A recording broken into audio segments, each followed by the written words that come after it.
Welcome to this episode of the Catechetical Corner, handing on and defending the faith. Miss Ashley Fox, a former Director of Religious Education and Safe Environment for the Diocese of Venice, Florida, recently shared resources and insights on how to dispel modern myths that deny the credibility of Catholicism at St. Bernard's Catholic Church in Breaux Bridge in the Diocese of Lafayette. Well, I'm Ashley Fox, Southeastern United States Regional Director for Credible Catholic. I work for Father Spitzer and the Magis Center. I'm here today to talk to you about the 7 essential modules.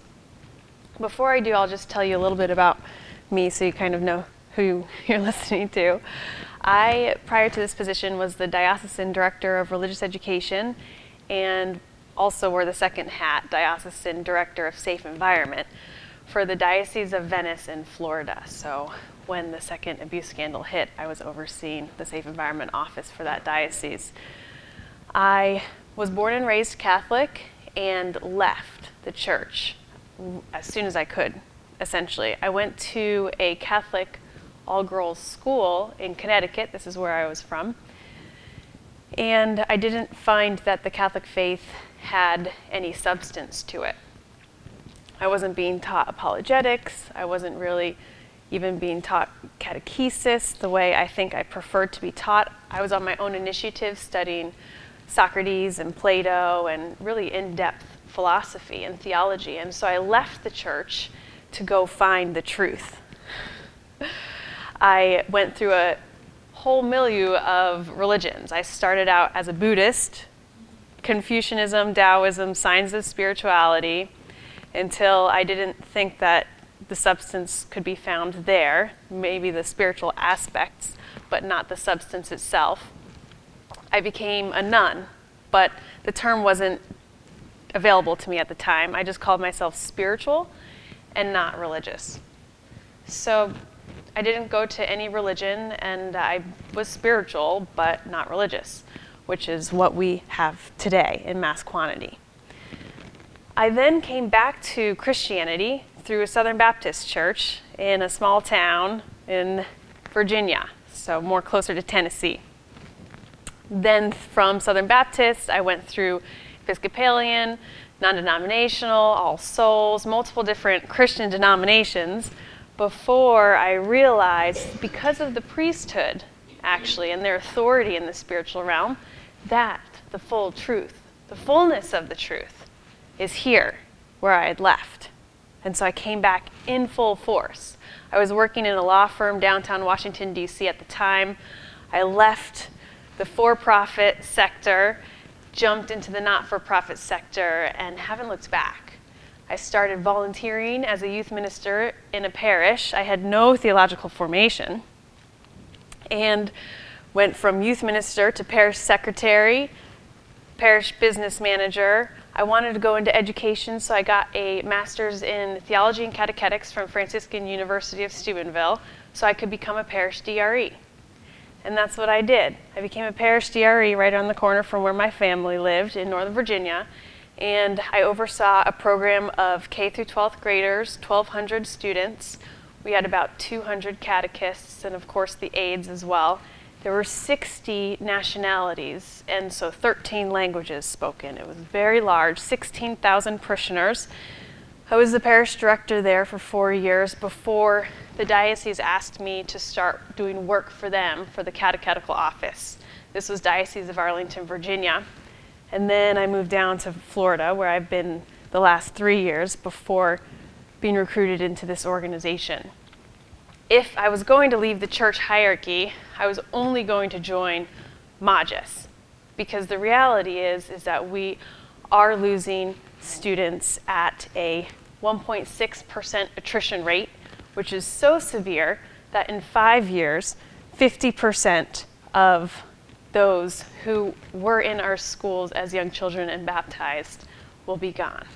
We'll continue on. Today, what I'm going to do is I'm going to talk about why we need the 7 essentials, what the seven essentials are, how they were designed and organized, and how we use them. They were brought to me actually less than 2 years ago.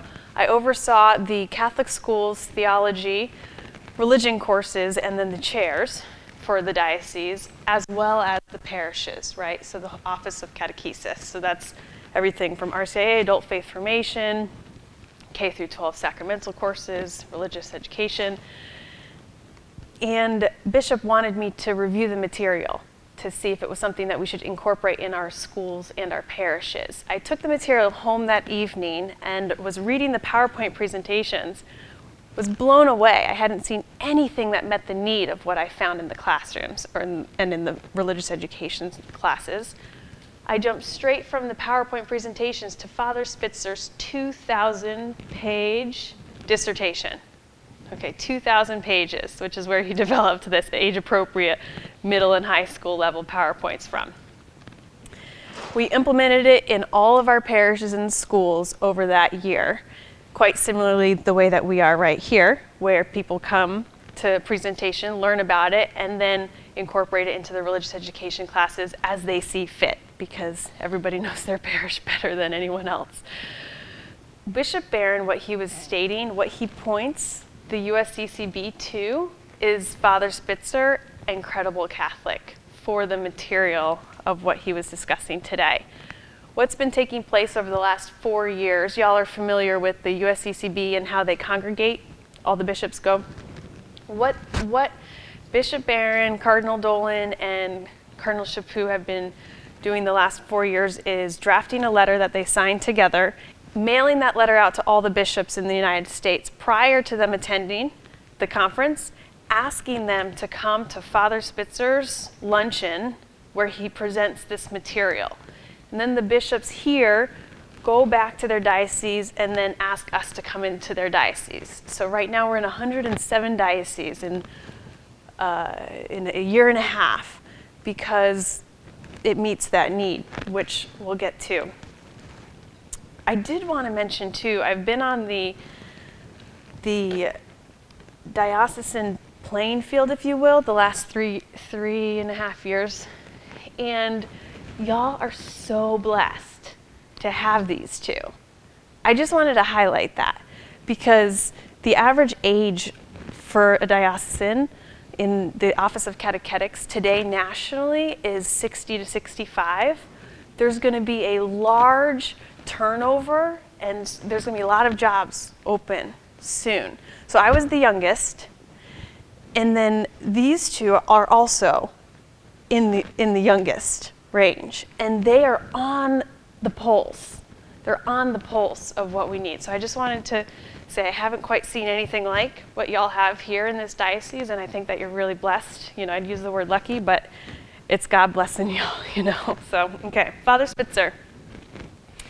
And they didn't know I was going to tell you that either, just saying.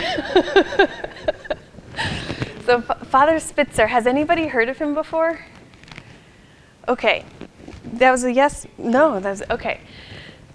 So I don't know if anyone has then. This is great. You have? Yeah. Father Spitzer came on the scene about 10 years ago when he went on Larry King Live, and he debated Stephen Hawking, who's now passed. He is a Jesuit, priest, theologian, philosopher, and astrophysicist. So that's what he did his dissertation in, astrophysics. I am a religious education teacher, and I'm going to teach astrophysics to you today, which just proves that any of us in the classrooms can do it. He ended up recognizing, about 8 years ago, this massive attrition rate of millennials and young people from the church. According to the Pew study, in 2003, we were at a 24% loss. 2016, we were at a 40.2 loss. 2016, this Pew study that has recently come out just a couple years ago. There was one that came out just last year, which we haven't received yet from Pew Research to update the slide. Pew Research, have y'all heard of their company? They are not just Catholic. They cover all religions. They're not just national. They cover the entire world when they do these Pew studies. So From the 2016 Pew survey, it showed that 40.2% of millennials and young adults have abandoned the faith and become nuns.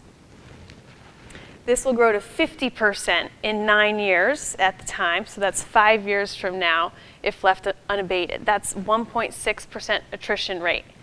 And as we had heard Bishop Barron discuss, the religion of Catholicism, because this is all religions, the religion of Catholicism is already at 50% today. So the Pew study discusses all religions. We are losing the battle to atheism. That's why Chad says this is the second largest issue we're facing. We're 3 generations Naval Academy, my family, and if a unit loses 30%, it's considered destroyed, and they pull back. Okay, we've lost 50. We're obliterated right now. The term Bishop Barron and Father Spitzer are using is hemorrhaging. We're hemorrhaging Catholics from the faith. So what is our solution? Well, the 4 myths that they're writing down, the reason why they're leaving on the Pew study: science discounts faith. 49%, half. If we just fix this one aspect, we'll retain half of those we're losing. The next myth: we are just atoms, a conglomerate amount of atoms with no soul. I've seen this, even just recently. Somebody who is younger than I, he's in my local community, and his grandmother just died. And I can't tell you the expression on his face when he was explaining to me, because he truly believes she no longer exists. The turmoil that he was going through intellectually and emotively. There's no evidence for Jesus. Public schools are currently teaching that, some are currently teaching Jesus is nothing more than an Athenian god of similar compare. He didn't exist, which is just bonkers, right? Considering that we have non-Christian historians who have written in text that Jesus was a man who lived and walked on this earth. And then an all-loving God, why would he allow suffering and evil? This is an aspect that has been with us since the beginning of time. To dive further into it, the millennials, so it's up 24%, from 24% to 40% in 13 years. Growth of atheism, over 50% of people under 50 will be agnostic or atheist in 5 years, because this is 2016, think of that.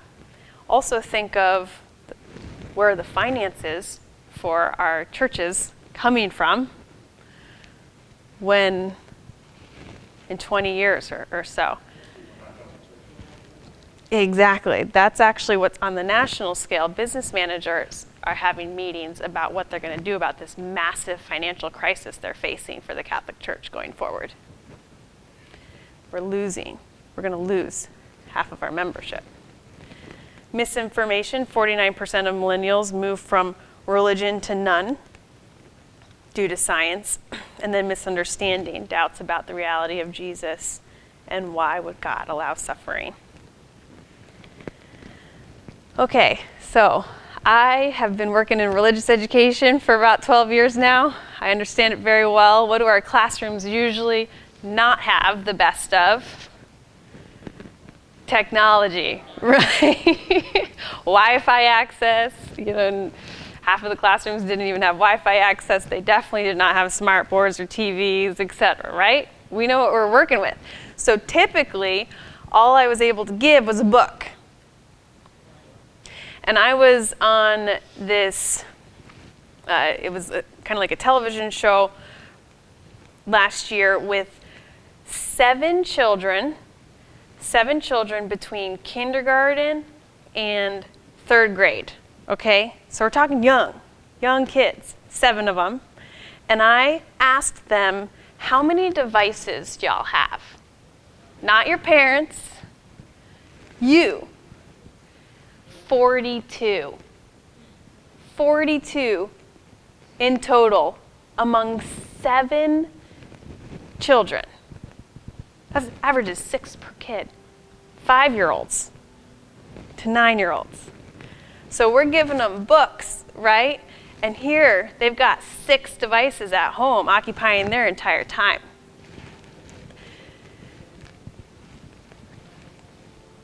I know. So what I really like about Credible Catholic and Magis is that we move from trying to raise boys who love to read the Bible, right, to what they're used to, this type of entertainment. It's what in catechesis we call enculturating the gospel.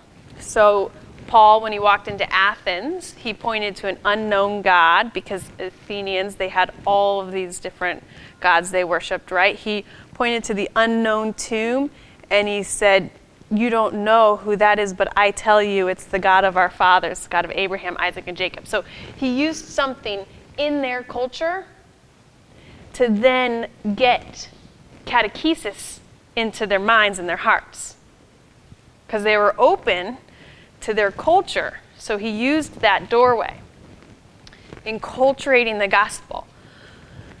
That's what Father Spitzer does. He utilizes that which is found within our modern day culture, and he doesn't promote it. He doesn't promote the bad, of course, but he doesn't necessarily promote all of the culture, but he utilizes aspects to then bring them to catechesis. So I'll go ahead and show you an example of this. You, Shank! How could you tell on me? Well, I don't want hungry birds pecking my soul forever. Soul? Come on, Milhouse. There is no such thing as a soul. It's just something they made up to scare kids, like the Boogeyman or Michael Jackson. But every religion says there's a soul, Bart. Why would they lie? What would they have to gain? I don't hear scrubbing. Well, if your soul is real, where is it? It's kinda in here. And when you sneeze, that's your soul trying to escape. Saying God bless you crams it back in. And when you die, it squirms out and flies away. Uh-huh.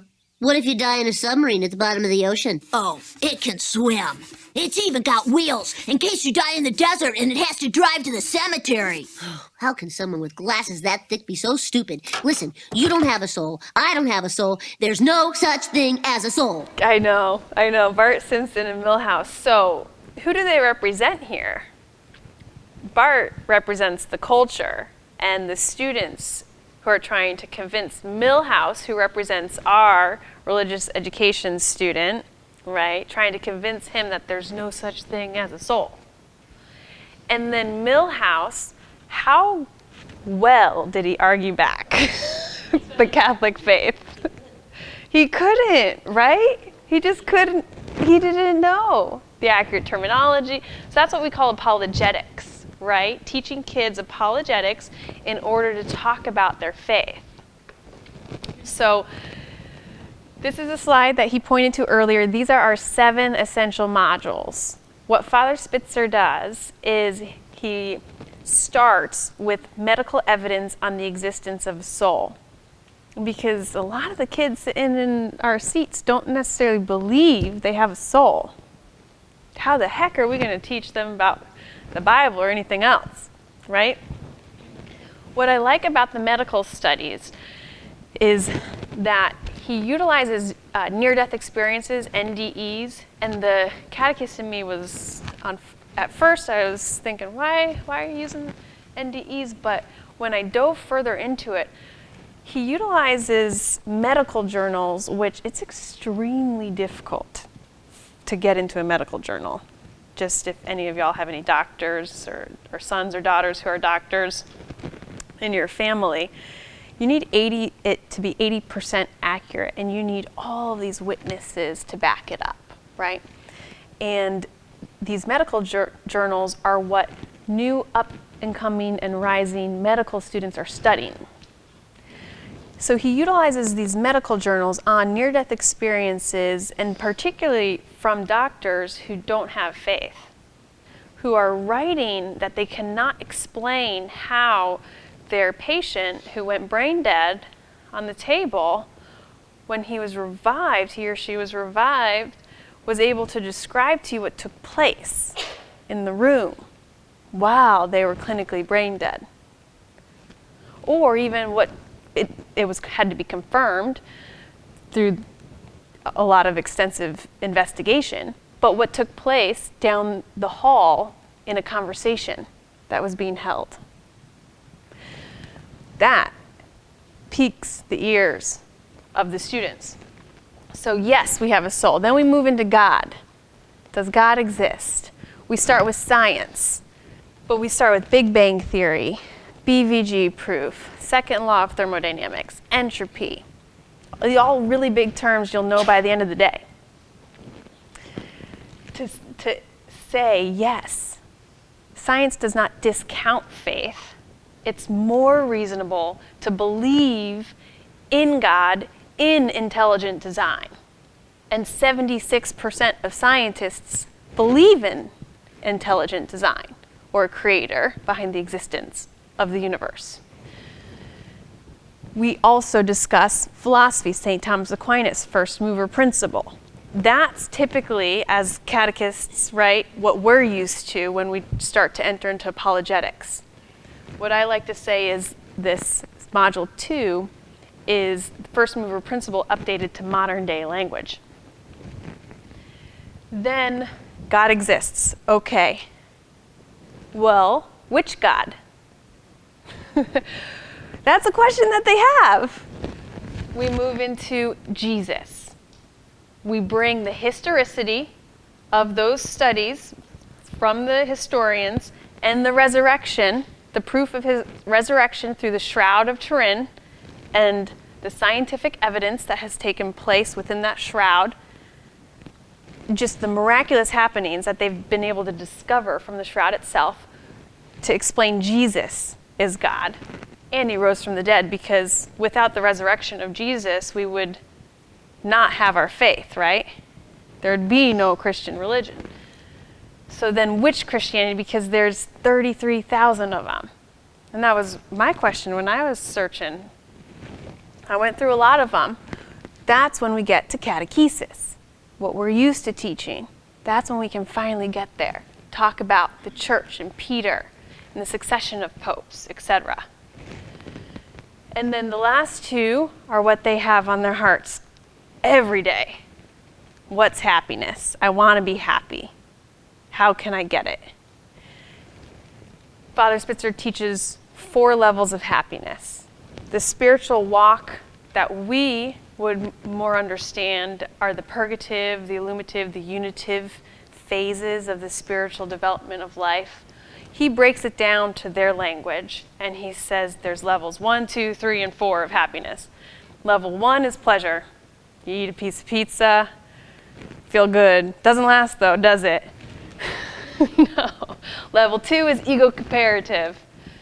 We look in the culture, we look on Instagram, we look at people going to the gym, everybody's comparing their egos, right? Or Hollywood.